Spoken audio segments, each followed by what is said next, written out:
Kisah Puteri Yatim Piatu yang Sukses. Episode 055. Sekarang saya sedang di perjalanan menuju kantor. Maka saya harap Bapak Direksi bisa hadir di kantor pusat siang ini.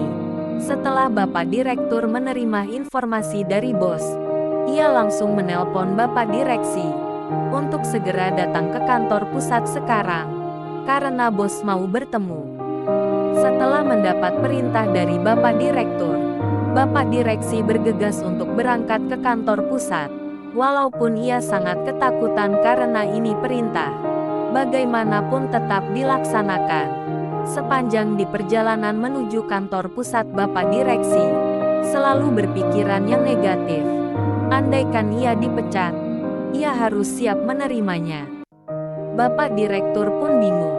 Apa yang harus ia perbuat apabila bos memberikan keputusan yang tidak berpihak kepada Bapak Direksi?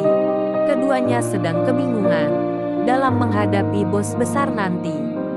Belum lama Bapak Direktur sudah melihat mobil bos pemilik perusahaan sudah tiba di depan lobi pertama. Ia hanya menunggu di ruangan VIP. Maisie langsung saja berjalan menuju ruangan VIP, di mana Bapak Direktur sudah menunggu di dalam.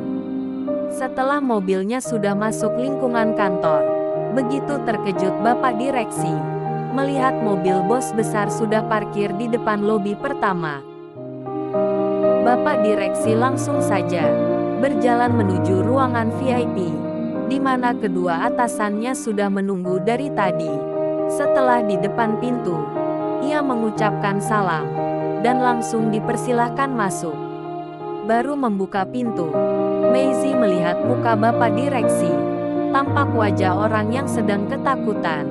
Namun bagi Maisie, apa yang harus ditakutkan? Memang ia terkenal perempuan tegas, dan tidak ada kata kompromi kalau masalah korupsi. Tetapi peristiwa ini tidak sama. Mereka bertiga sudah duduk berhadap-hadapan. Belum ada yang berani bersuara, terutama Bapak Direksi dan Bapak Direktur, karena sudah tampak mencair, tidak terlalu tegang lagi. Maisie langsung bertanya perihal kehadirannya sekarang, dan memanggil Bapak berdua. Maisie walaupun sedang bicara, ia terus memperhatikan wajah Bapak Direksi yang kembali tegang. Maisie lantas bertanya tentang waktu masa kerja mereka, hingga sampai masa pensiun. Kalau Bapak Asgardian selaku direktur, ia rasa ada waktu sebulan lagi, sampai akhir bulan. Kalau Bapak Direksi kapan, tanya Maisie. Kalau saya kira-kira 3 minggu lagi. Setelah mendengar jawaban dari keduanya, Maisie melanjutkan pertanyaan. Kalau Bapak berdua sudah habis masa kerja di sini, rencananya mau kemana? Yang pasti beristirahat dulu, karena mau mencari pekerjaan. Mungkin tidak ada lagi yang bisa menerima, karena faktor usia, jawabnya. Mendengar jawaban anak buahnya, Maisie memberikan suatu masukan.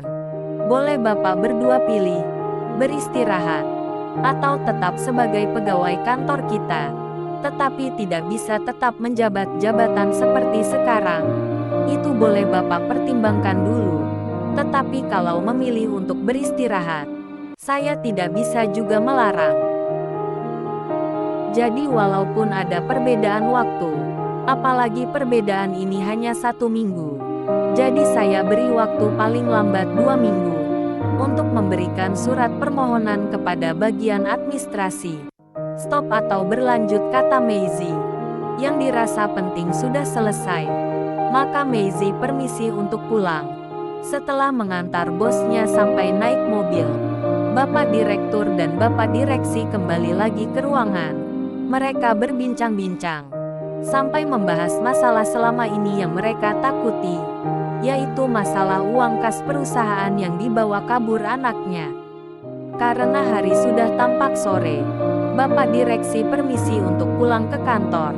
Bapak Direktur pun merasa heran dengan bosnya. Sudah 2 kali bertemu, namun tidak pernah membahas tentang perintah untuk menyelidiki peristiwa kemarin. Karena semua pegawai sudah pada pulang, Bapak Direktur pun bersiap-siap untuk pulang juga. Setelah tiba di rumah, Maisie bersama Veronica tetap seperti biasa, masuk ke kamar masing-masing. Apalagi waktu itu sudah hampir malam. Karena badan terlalu capek, Maisie memilih untuk beristirahat sejak awal malam. Mungkin ia lagi tidak mau diganggu. Malam itu handphonenya dibuat offline.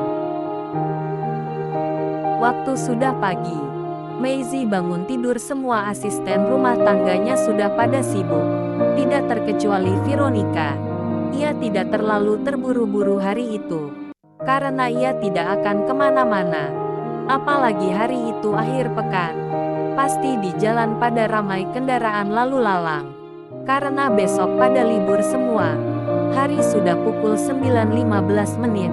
Disengaja atau mungkin lupa, handphone Maisie belum juga aktif. Padahal Deki sudah beberapa kali mencoba menelponnya, tetapi tidak bisa masuk. Cuaca pagi itu tidak terlalu panas, maka Maisie memilih untuk duduk di taman samping rumah. Ia merasa tenang dan nyaman walau cuma duduk sendirian. Karena banyak melamun, Maisie tersentak terkejut. Ia baru sadar di mana handphone. Dari semalam ia tidak memegang handphone. Akhirnya Maisie memanggil Veronica untuk mengambil handphone yang berada di kamar, tepat di atas meja. Veronica pun langsung saja masuk ke kamar majikannya. Walaupun sudah lama menjadi sopir pribadi, baru kali itu ia masuk ke dalam kamar majikannya. Tidak terlalu lama Veronica sudah balik lagi ke tempat majikannya yang sedang duduk. Ia memberikan handphone tersebut. Setelah di-online-kan, beberapa panggilan yang tertulis. Salah satunya dari Deki.